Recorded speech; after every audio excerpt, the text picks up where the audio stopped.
नमस्कार दोस्तों, मेरे साथ आप प्रदीप भंडारी एनालिसिस देख रहे हैं। इस एपिसोड के अंदर हर अंश के अंदर मेरा मकसद यही है कि मैं आपके सामने पेश करूं रियल सिफोलॉजिकल एनालिसिस जो पॉलिटिकल इवेंट्स होते हैं उनका 2024 इलेक्शंस में रन अप टू 2024 क्या इम्पैक्ट हो सकता है। दोस्तों, आज भारतीय जनता पार्टी की नेशनल एग्जीक्यूटिव मीटिंग थी, इसका फर्स्ट डे था और इस फर्स्ट डे में प्राइम मिनिस्टर नरेंद्र मोदी ने एक 1 किलोमीटर का रफली 500 मीटर्स टू 1 किलोमीटर का एक रोड शो किया। और इस रोड शो के अंदर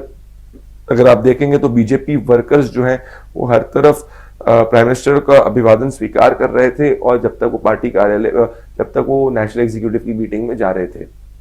अब अगर आप ऑब्जर्व करेंगे नेशनल एग्जीक्यूटिव की मीटिंग के बाद में रविशंकर प्रसाद जी ने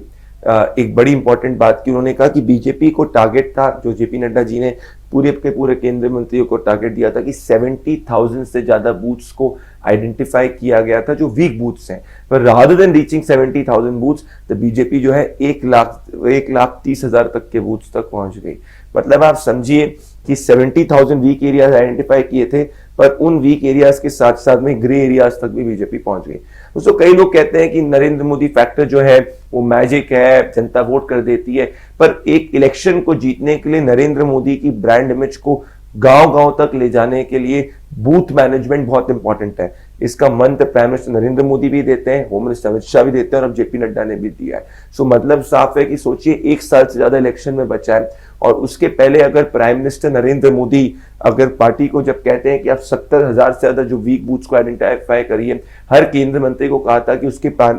और हर एक एमपी को कहा था कि आप उसकी पार्लियामेंट उनकी कॉन्स्टिट्यूएंसी के अंदर 100 बूथ्स को आप आइडेंटिफाई करिए जो वीक बूथ्स हैं। फिर पार्टी ने भी अपनी तरफ से वीक बूथ्स को आइडेंटिफाई किया। मतलब साफ है कि जिस हिसाब से माइक्रो साइंटिफिक लेवल की प्लानिंग बीजेपी ने की है तो वो अपने वीक एरियाज को लिमिट करने की कोशिश कर रही है, उनको पिछले बार से कम करने की कोशिश कर रही है। जो मैं आपको कई वीडियोज में पहले बता चुका हूं कि अगर कहीं और से डेप्रिसिएशन होता है तो उन और एरियाज के डेप्रिसिएशन से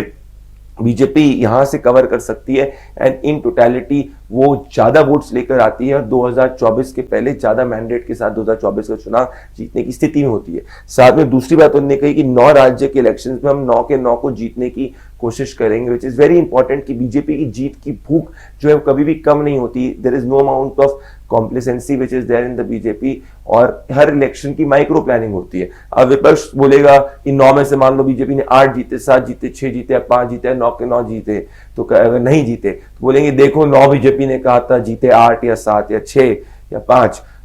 तो इससे नरेंद्र मोदी के ब्रांड इमेज में फर्क पड़ा है, which is absolutely not the case, because ये जो असेंबली इलेक्शंस होंगे ये असेंबली इलेक्शंस असेंबली लेवल के इश्यूज पे होंगे जिसमें ब्रांड नरेंद्र मोदी असेंबली की जो एंटी इनकम्बेंसी इसको बढ़ा सकते हैं या कम कर सकते हैं। इसके साथ में हमने देखा था कि गुजरात इलेक्शंस जो था वो एक ट्रेलर था जिसके अंदर प्राइम मिनिस्टर नरेंद्र मोदी के नाम पर वोट हुआ। प्राइम मिनिस्टर नरेंद्र मोदी ने पूरा कैंपेन अपने शोल्डर्स पे लिया और 20 साल की कोट अनकोट सरकार चलाने के बाद भी भारतीय जनता पार्टी की मैंडेट भी बढ़ी, सीट्स और वोट शेयर दोनों बढ़ा, विच मीन्स कि क्या 24 के पहले भी जब प्राइम मिनिस्टर नरेंद्र मोदी पूरा कैंपेन अपने शोल्डर्स पर लेंगे और जब बीजेपी 70,000 वीक बूथ्स को कम करने उसमें वोट्स बढ़ाने की कोशिश करेगी और स्ट्रॉन्ग एरियाज में अगर कुछ कुछ एरिया वोट्स कम भी होते हैं तो वीक एरियाज से वोट बढ़ेंगे, तो in totality Bharatiya Janata party majority के साथ प्राइम मिनिस्टर नरेंद्र मोदी की लीडरशिप में 2024 में आती हुई दिख रही